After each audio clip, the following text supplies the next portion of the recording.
You are looking at Julian's pronunciation guide, where we look at how to pronounce better some of the most mispronounced words in the world, like this other curious word. But how do you say what you're looking for today?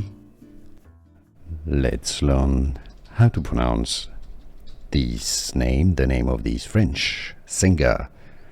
I believe the name itself comes from Italian and before that from Greek, meaning handsome, old. So the Italian pronunciation would be Calogero, but in French it is pronounced as Calogero, Calogero. So it's not Gero, but Gero, Calogero.